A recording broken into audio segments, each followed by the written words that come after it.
ଆଚ୍ଛା ମହୁମାଛି ଯୋଉ ମାଇଲା ତମେ କିରା କଲ ତାପରେ?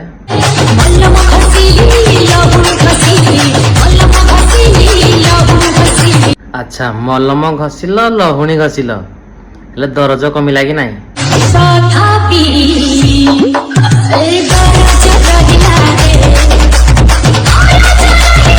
ଆଚ୍ଛା ତାହେଲେ ଦରଜ ରହିଲା। ମୁଇଁ ତମକୁ ଆଜି ବତଉଛି ଏଇ ଜିନିଷ ତମେ ୟୁଜ କର, ଦରଜ ଯୋଉ ଅଛି ଦରଜଟା ପଳେଇବ।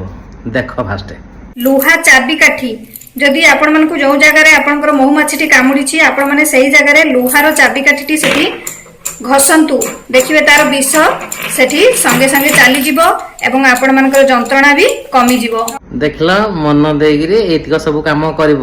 ମହୁମାଛି ମାଇଲା ମାନେ ଏତିକ କାମ କଲେ ଆଉ ଦରଜ ରହିବନି। ରହୁଛି ଜାଗୁଆର ପାୱାର ବାଏ।